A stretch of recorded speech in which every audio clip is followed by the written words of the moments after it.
Trọng Phúc chào đón quý khán giả đến với chương trình của Viet News USA, một chương trình thiết thực cho mọi gia đình. Cảm ơn quý khán giả đã luôn ủng hộ các chương trình của Viet News USA và đặc biệt là chương trình song ngữ Cuộc sống quanh ta. Chương trình nằm nối kết các thế hệ với nhau bằng một chương trình song ngữ. Ngoài ra, chương trình còn tạo điều kiện để chúng ta cùng tìm hiểu về những cộng đồng bạn, những văn hóa, phong tục, tập quán, cùng những thành công, những gương tốt để chúng ta cùng thêm sự hiểu biết và cùng hòa nhập trong cuộc sống tại Hợp Trung Quốc Hoa Kỳ.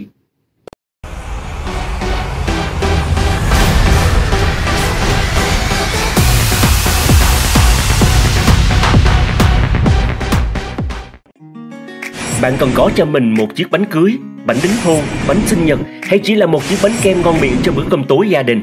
Hãy đến Ngày với Bamboo Bakery, tiệm bánh cưới Việt Nam đầu tiên và duy nhất tại Arizona, được vote best từ năm 2007 cho tới nay, với hơn 250 loại bánh kem dành cho mọi nhà như bánh kem sầu riêng hoàng đế, nữ hoàng pink champagne, mềm mại thơm ngon với bánh dừa kem Pháp, hay ngọt ngào đê mê với mocha.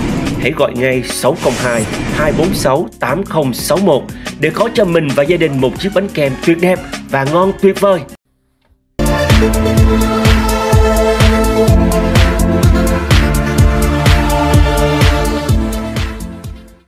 Well, hey everyone, welcome back to my section of the program. We are Viet News USA, and as usual, we thank our producer David, who has gracefully set up this schedule for us to once again see the lovely, talented, very, very bright Desiree Nguyen. It's been over a little 2 years since we've talked to her, so today would be the opportunity for us to see where she's been and what she's been doing, what's her upcoming, I would say, things of interest that I think a lot of our audience would love to know. You are such a bright and youthful face that brings, I would say, a lot of energy, a lot of new excitements towards, you know, what youngsters, Vietnamese youngsters, focuses on. So welcome back, Desiree. Yeah, thank you so much for having me back. I know it's been 2 years, it's been so long, but I'm excited to share my journey about how I've been adjusting from how I used to be adjusting as a freshman to now starting my 3rd year at the U of A and also graduating in that same year too. So I'm excited to talk more about that. Yeah, so when we talk to you, you're this super studious person who's earned 5.0 GPAs, all kinds of scholarships and so on. And that it's really good to see that you have maintained that momentum and you've continued to build on that success. So what continues to drive you towards that victory, which we're going to elaborate on? Yeah, I think what really motivates me is just being able to get to my final goal of like going to med school and being able to help people like through all my extracurriculars. Like I really concentrate on helping people, whether it's through the research I've been doing or my volunteering, or also working jobs like being a caregiver and getting that clinical experience. It really is working toward that goal of helping people, and that really motivates me to keep going and keep pursuing my final goal in total. And I just have to ask, your schedule is packed. There's been research just that you've done to support where you study. There's also events and also participations in communities and so on. Are you tired? How do you feel most days? Yes, it can be really tiring. Sometimes it's hard to get a very consistent sleep schedule since, again, I'm a college student. I might be staying up for finals or staying up for activities, but it's really just being able to dedicate my time in that 9 a.m. to 5 p.m., like a full-time job of both classes and my other extracurricular activities. And then after 5 p.m., I'm like, that is me time. Like, no one is touching that. Like, I'll be doing my hobbies, going to the gym, going out to dinner. So again, it's really being able to prioritize my free time and making sure to have a good work-to-life balance through scheduling and organizing my schedules. Okay, well that's great to hear because life balance is very important to sustain the schedule as well as just keeping you on the route that you have selected for yourself. I'm going to switch to just a few Vietnamese words so that the rest of our audience can understand as well. So, kính thưa quý vị, hôm nay chúng ta lại một lần nữa được dịp nói chuyện với lại em Desiree Nguyễn. Hơn 2 năm về trước thì chúng ta đã có một lần được gặp gỡ cô bé này. Lúc đó thì em chuẩn bị vừa ra trường học trung học mà thôi, và những cái thành tích xuất sắc của cô như là điểm 5 GPA video 5 chấm, rồi luôn luôn là được nằm trong cái danh sách của Dean's List, cũng như là rất là nhiều các giải thưởng và học bổng mà cô đã có được.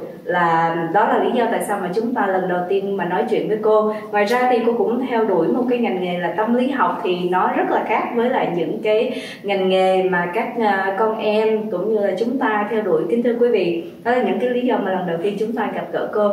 Và bây giờ 2 năm sau đó thì giờ cô đã vào trong đại học, và em là mặc dù là năm thứ 3 trong đại học, nhưng mà thật ra thì cái hành tích học của em thì em sẽ ra trường vào năm tới, chứ không phải là 4 năm như là chúng ta thường thấy. So in order to keep up with the 3-year graduation schedule, what do you have to give up, if anything? Yeah, no, it's really hard because I'm graduating with 3 degrees. So I'll be graduating with my neuroscience, biology, and my psychology degree. And also because I'm part of the honors college at the U of A, I have to do 2 different honors theses for my degrees. So Yeah. it's really hard like being able to maintain that time along with figuring out like what do I need to sacrifice in order to pursue my goal. And definitely something I had to sacrifice a little bit was like my relationships, that I wouldn't be able to hang out with my friends as often.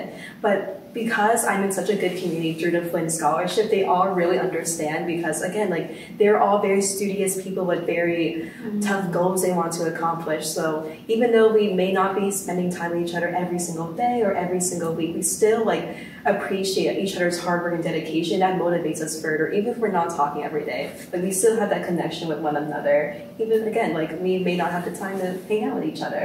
Okay. Well, I just learned that you're actually going to be graduating with 3 degrees. Now, are they all major or there's some minor? They're all majors. All majors, okay. Yes. And of course, you have to optimize your classes and your schedule like per semester. How many credits did you actually have to shoot for? Yeah, I never took. Every single year, I took a minimum of 20 credits. 20, okay. Yeah, so that's on top. So that involves like classes, like 4 to 5 classes I have to take for both like satisfying the pre-med requirement and also my graduation requirement. That's also counting in the research credits I have to take as well. Okay. Oh wow, that's a lot. and you certainly are making it. Let's talk a little bit about the latest researches and publications here. So is publishing a research, an article part of your program, or is it something that you wanted to do? Yeah, that's something I really wanted to do. I think the Flynn Scholarship allows us to do so much things that are beyond our horizons that we never thought before. So I was able to have the opportunity to intern at Dr. Hinton's lab at Vanderbilt University, and it was 8 weeks of just hard work, being able to really delve myself into the laboratory setting. I was able to be published on a paper, and I was really fortunate to do so. Also with that paper, I will be presenting a poster about it at the Afrikaans Conference, which is a conference meant for minority scientists, their various field of study. So again, I'll be able to make a poster, present my research that I've done over the summer at a national conference, which I'm really excited about. Oh wow! And the topics that you have selected sounds really hard, difficult too. It was hard for me too, but as you learn, it gets a lot easier when someone breaks it down for you. Okay, so let's bring up the topics here. Number 1 is, does cognitive behavioral therapy for insomnia improve insomnia and anxiety symptoms in college students? So, kính thưa quý vị, đây là đề tài về chứng mất ngủ của các em sinh viên đại học. And then the next one is it Michael's or Michael's? Yes. Michael's complex loss governs age-associated mitochondrial architecture and metabolism in the liver, while Sam 50 dictates diet change. I won't even attempt to translate that to Vietnamese. It's difficult. Yeah, I mean, these are sounds like very difficult subjects. How do you actually, number 1, pick the topics, and number 2, wrap your head around how to begin research? And I know, it's really scary to get into research, especially when you're faced with a bunch of like big words like that. You're like, what is Miko's complex? What does CM50 mean? But I think, first of all, to answer the first question, my mentor just kind of put me on a project that best suited my interests. I talked about how I was really interested in molecular biology, so anything that had to do with microbiology, I was like, I want to be in it. And he put me on that project, and more of my focus was on the glucose complex itself. And again, like I was super confused. I was really overwhelmed at first. I was like, I'm not even sure how to approach that subject or how to break it down. But again, through like closely reading the publications and the research papers he gave me, also getting the help from other mentors in the lab to really understand the concept really helped me in cultivating my understanding of the topic and being able to like perform and contribute a lot of research towards it too. Okay. So it was a lot of like mentorship in the end that really allowed me to understand the topic. Okay, and how long did it take you to complete like one research paper? That one project was 8 weeks. So I was there in Vanderbilt University because I was staying at the dorms and state provided housing, which was really nice to be in Tennessee or in Nashville. And so that one project I was on took 8 weeks. Okay, and you had to work on it the full time when you were full time, 40 hours per week. Okay, and walk us through your research process. Yeah, so at first it was more of like the exploratory stage where I'm just learning what the subject is before they're actually putting me on actual tasks that are contributing to the publication. My main task was actually using a software called Mirror to develop 3D reconstructions of mitochondria in the liver specifically, and comparing that to the 3-month sample to the 2-year sample, which is just to kind of mimic like how the aging process is. And because most of the mitochondria we see, especially on like your school textbook or papers, are in that 2D version, right? So that's why when we're able to develop 3D structures of the mitochondria, you can see that instead of just being in that little kidney vein, the tube D shape, it's actually can form in many different shapes, like being more donut shaped, elongated, again, visualizing that in a 3D space. So through that research, I was able to see that the mitochondria that's in an older sample seems more fragmented or seem less complex in their 3D structure in comparison to a 3-month sample. And pretty much that means, and what that kind of relates back to is that aging, especially in the liver, can deteriorate liver function as you know, as you grow older, your risk for liver disease really increases, and we're able to tie that back to the declining metabolic function of the liver. And because of the metabolic function, we can also link that towards mitochondria. And since mitochondria in the older sample is more fragmented, is more deteriorated in structure, we can kind of conclude that because of that deteriorating structure of the mitochondria, it leads to declining metabolic function in the liver and a higher risk for liver diseases as someone grows older. So like for your other topic, insomnia, especially for college students, I can probably guess, I mean, you're going through the phase and you probably are seeing friends and real life examples where you say, hey, maybe this is an interesting topic. But the one that we just talked about, what kind of helped you arrive that this is the topic that you want to focus on? Yeah, I was really interested in clinical-based research on like how can we use this research to really further our knowledge in medicine, and also for warrant further investigation. What type of treatments are available for those that really that are suffering from liver disease? So I thought that it was really interesting that we're able to explore a new avenue of the cause of disease, such as mitochondria function, in order for us to then discover new treatments that really target mitochondrial dysfunction, especially in liver disease. So I thought that was really interesting that there's so many different causes of liver disease. One thing that could really hone in and really explore is aging and how that relates to molecular mechanisms in the body. Now, if someone in the field were to read your research paper, what do you anticipate them grading you? Are they going to say, wow, this is eye-opening, or they're like, oh, she did a good job, and it falls in the line of what they understood already? It actually is very eye-opening because we're the only lab that does 3D reconstructions of mitochondria. So that's the main premise of our lab, is just being able to develop those 3D reconstruction, visualizing the mitochondria in different diseases and how they look, again, in different diseases, different conditions, different organs. So they would probably think like that's really impressive, and that's why I had the chance to be able to submit my publication to the conference, the research conference, because again, like it's not a very talked about subject because no one else is doing it. So it's exciting on a platform on a global or national scale. Congratulations. That's a major accomplishment. So I would also have to say, like, a lot of people were very studious and researchers and so on, they are unable to articulate the problem statements, the solutions, and etc. You, on the other hand, is very good at it. I'm good at it. So then my question is, in your study, do they also teach you how to communicate your ideas, or is it something that you've learned that you had to do? Yeah, though actually in our labs, both my psychology lab that you briefly mentioned and also my lab over the summer, they really stress and emphasize on communicating your research. Because research should be accessible to everyone, not just like people with PhDs or people with graduate studies. It should also be accessible to people in high school or people in college or just everyday people who have no knowledge of STEM in general. So one thing I really honed in was making sure that our publication was eligible and comprehensible for the normal person. And also when I present my research later on in the conference, they want to make sure that I really know the subject well, that I'll be able to break it down in parts and guide someone through that process without them being confused and not having so much technical jargon into it either. Oh, that's wonderful. Now, do you talk about these with your work and what you study with your family members? No.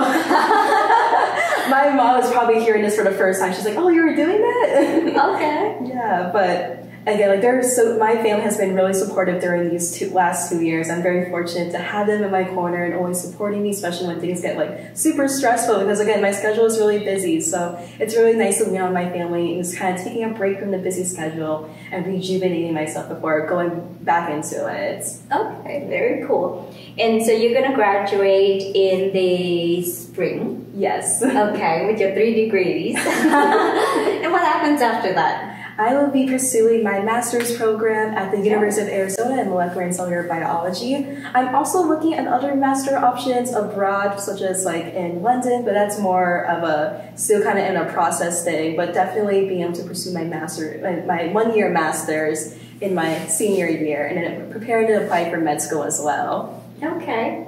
And are you anticipating that these are going to be big hurdles, or you already know that you're going to make it?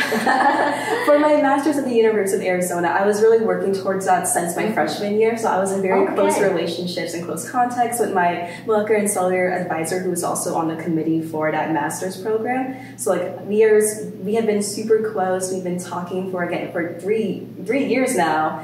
So she has definitely been in my corner and really prepared my application to be ready by the time I graduate to be submitted to the master's program, not have to worry about that. So it's been really nice being able to form really close relationships with your advisors and professors, because they can get you really far. Okay, so that's one advice for anyone watching and wanting to fast track their study programs and get into ultimately. And then after that, med school, what are you planning to study?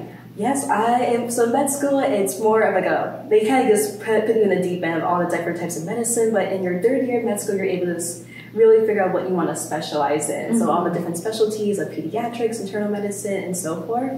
So definitely one thing that I want to come into med school is that I really have a big interest in psychiatry and internal medicine. So I think that would be the really interesting things to really learn about during med school and hopefully specialize in during my residency. Okay. Well, so like you said, internal med and psychiatry. Yes. This is probably a field that's commonly known. If there's an option for you to study or to focus on something that's really niche and upcoming and so on, have you ever thought about that? I thought of sleep medicine actually. So sleep medicine is a field in internal medicine that is dealing with sleep, which I thought was really interesting. I had never heard of there's a doctor that actually specializes in sleep, and that's different from a psychiatrist, because again, they're really focused on the different type of hormones, the circadian rhythm, which is when your body knows when to wake up and when to go to sleep, and they really know so much about that, and they're developing treatments to fix the regulation of your hormones or circadian rhythm in your sleep. So I thought that was a really niche and interesting thing to learn about.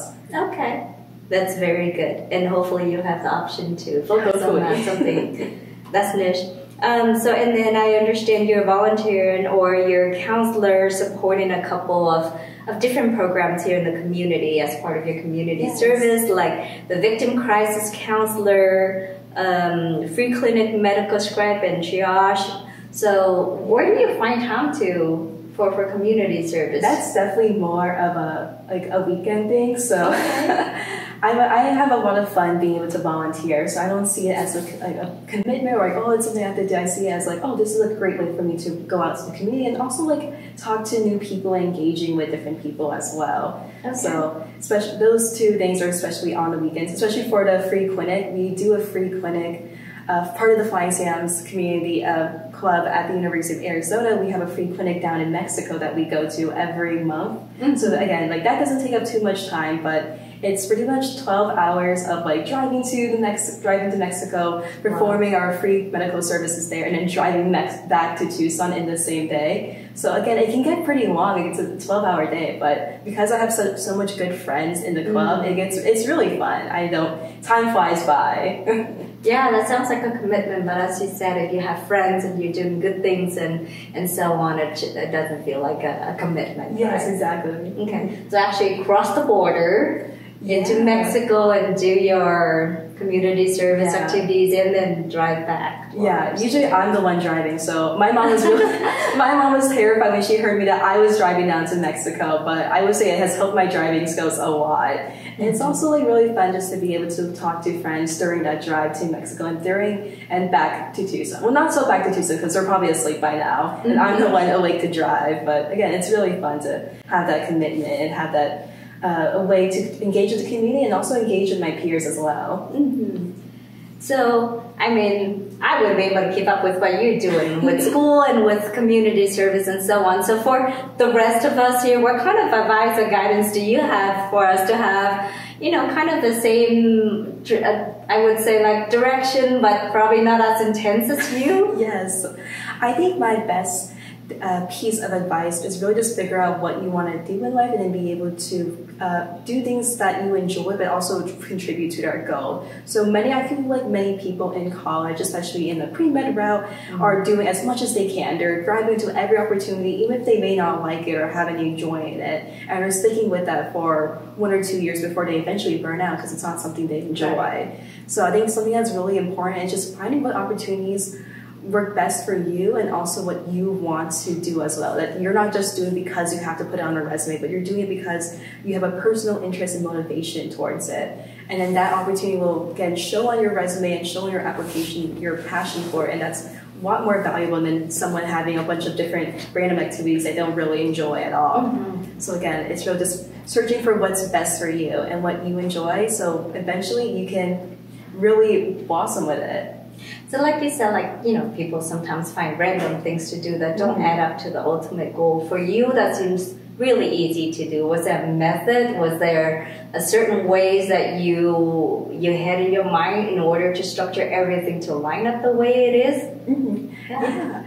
I think that's a really good question. I think in freshman year, I was more like saying yes to everything, which I think first semester of freshman year, it gives you a lot of freedom to say yes to everything, especially since you're not having as much difficult classes. But as the semesters goes on, you kind of learn to narrow down your opportunities and figure out this commitment I started last semester is not what I'm enjoying. I'm going to leave it so I can spend more time on this other commitment I really enjoy. And that was kind of how my progress has been, was just saying yes to everything and then realizing, oh, this isn't really what I want to do. I'm going to narrow my focus down to opportunities and activities that I can put a lot of my effort in instead of too many opportunities I can't put any effort, or I put little effort in. And also there's a bunch of random opportunities that come my way too, where I'm like, that sounds like even though it's so random, I haven't even thought of doing something like that. Like that's something I want to do. I want to go outside my comfort zone. So sometimes it's just learning to, improvise and just, flip things on the heads a little bit, where you're getting this new opportunity. You're like, okay, this is super random, not what I imagined at all, but I'm going to fit it into my schedule anyways. Okay. So then sometimes gut feels too, right? Yes, the gut feeling. This may be good, it feels good. And then if that fails, you took on something that you didn't enjoy at all, you can absolutely not include it in your list of things to do next time, right? And you can still learn from it too. And there's still a lot to learn from that experience. So I like that. That point of view for sure. So looks like you've got it set for you for the next couple of years, and cannot wait to have you back here, at any point in time that you feel like you had something to share, because I think you have a lot of interesting things to share with our audience here. be it somebody who's going to school, is trying to figure out what they want to do with their life, or just like myself as well. I've learned a lot from you. So very cool. Now, we always ask as Vietnamese, someone, you're more American Vietnamese. Yeah. Have you ever thought of maybe someday you contribute back to Vietnam? And if yes, in what way? Yeah, I've always thought about that because I feel like in many of the spaces I've been to, like especially the research spaces or like the volunteer spaces, I'm usually the only Asian person, or if not, I'm the only Vietnamese person there. Yes. So I always thought that was really interesting, that there's not more representation for the Vietnamese community in these different types of work. Because again, it could be hard to get into. So something I really wanted to do, because my Flynn Scholarship offers me $8,000 for a study abroad. Yes. I really want to be able to do a study abroad in Vietnam and really learn the culture and take back what I learned from Vietnam back to America and spread that knowledge to the community, especially like in college and in high school, to further more involvement for them to get into these spaces, get into these programs.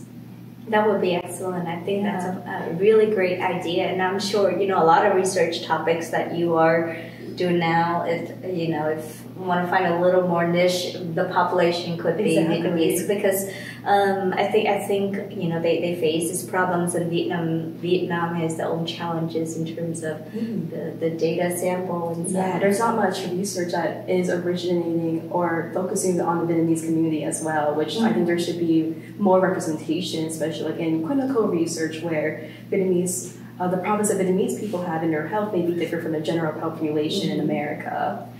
But I would also say like Vietnamese are generally like concerned, either that they're scared to provide or be willing to be subjects of these studies, and they're a little concerned, right? So I think also so part of it is educated, which I'm sure you will be able to talk and convince and help better what we see here. Very cool. What else haven't we talked about that you love for our audience to get updated? Yeah, one thing that I would like to talk about is my position as a lead undergraduate research ambassador, and that position especially is very unique to the University of Arizona, where I'm providing more accessible research opportunities for students, especially those who are underrepresented in research, whether it's people of color, women, or transfer students or international students as well. I had the opportunity to actually work with someone who was from Vietnam, who was an international student, and to see that he has, even though he's an international student from Vietnam, which poses its own difficulties at any U.S. college, he was able to do so much research and now is pursuing a PhD in Harvard. So I think those stories are really inspiring to hear and keeps motivating me to, again, provide these opportunities to communities who may not know about them or may not have access to them yet. Okay, so basically that I'm reading here, it's the lead undergraduate research ambassador. There is such a role là đại sứ để mà dẫn dắt các bạn, chỉ dẫn các bạn về nếu mà mình muốn đi vào các cuộc làm nghiên cứu về research thì em có thể cho quý vị, con em của quý vị có thể biết thêm những cái thông tin để các em có thể xin vào cái chương trình, hoặc là khi mà mình làm research nên nó hiệu quả hơn. So I'm very interested actually. So you said that you helped students from abroad. Yeah, international students. International students. So they're here, but they're international students and they needed guidance, and you provide that support. So which is really, I think, really cool, because not many Asians, I would imagine, carries this role, and them able to connect to you, really, because we're Asians, that is a tremendous thing. So exactly, it's nice to find a community that understands your background and then how to use that background to find these opportunities that best suit you. Wow. Okay, and it's for what kind of aside from doing research and so on, what else can they come to you for?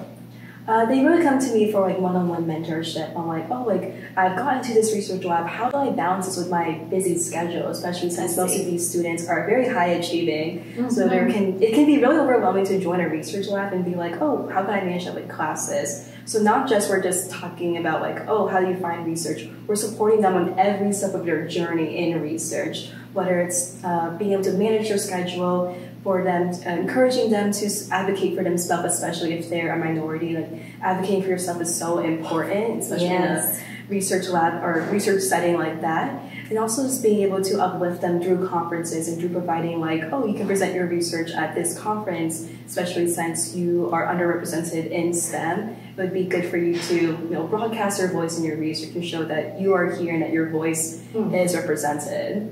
Right. It could be a very, very complicated world, learning the rope and, learn from somebody who's been there, done that, proven. Yes. Like Desiree here is really important. So do keep that in mind. You do have the support here should you need it.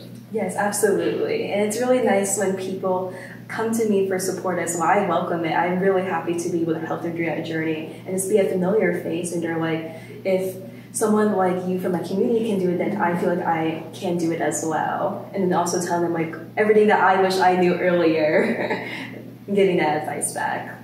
That's an excellent point, and thank you for offering your support. I'm sure, and I hope that our audience as well as the students, anyone needing the support, will reach out to Desiree here. So very cool. Well, once again, we're extremely excited and we're honored to have you back. It's always so refreshing to hear from enthusiastic, accomplished students, and yeah, you guys have so much to share, and you've done just that. We wish you continued success in school, and anytime that you like to come back and share additional information, you're more than welcome to Desiree. Yeah, thank you so much for providing this platform for me to speak about my experience. And again, I hope to serve as a contact for many people in high school or even in college on their journey. So I'm really excited, and thank you so much again. Absolutely. Well, everyone, there you have it. We've just talked to Desiree Nguyen, someone who I absolutely admire. And if you have a need to reach out for some guidance, do not hesitate to contact us. I think we're going to run a number on email here where we'll be able to forward your request over to Desiree. So with that said, we're Viet News USA with Desiree Nguyen, and it's been a pleasure having you join us today. Thank you and good night. Mời quý đồng hương hãy đến với nhà hàng Mekong Palace. Nhà hàng được bình chọn The Best Điểm Sống in Arizona với những món điểm sống ngon được mọi người mến chuộng như xíu mại, há cảo tôm hấp, chân gà nấu tương đen, bánh cuốn, bánh bao xá xíu, xôi hấp lá sen, v.v. Ngoài ra, nhà hàng còn nhận đặt tiệc, catering tận nhà hoặc venue cưới. Nhà hàng Mekong Palace mở cửa từ thứ Hai đến thứ Sáu, từ 11 giờ sáng đến 9 giờ tối, điểm sống từ 11 giờ sáng đến 3 giờ chiều. Thứ Bảy và Chủ nhật, từ 10 giờ sáng đến 9 giờ tối, điểm sống từ 10 giờ sáng đến 3 giờ chiều. Nhà hàng Mekong Palace tọa lạc tại 66 South Dobson Road, phòng 120, Mesa, Arizona 85202. Điện thoại 480 962 0493 480 962 0493. Cảm ơn quý khán giả đã theo dõi chương trình Song ngữ Cuộc sống quanh ta với Tiffany Mộng Tuyền và khách mời. Chương trình phát hình vào mỗi tối thứ Hai hàng tuần trong khung giờ quen thuộc là 7 giờ PM giờ Arizona trên channel Viet News USA. Mọi đóng góp ý kiến cũng như tham gia chương trình, vui lòng liên lạc với chúng tôi qua số điện thoại 602 481 2647 hoặc theo địa chỉ email info.vietnewsusa@gmail.com. Chân thành cảm ơn. Chúc quý khán giả có một ngày thật là vui bên gia đình và người thân. Hẹn gặp lại quý khán giả trong chương trình tới. Và đừng quên bấm nút like, nút chuông để luôn theo dõi cũng như chia sẻ các chương trình của Viet News đến với mọi người. Have a wonderful day and see you soon.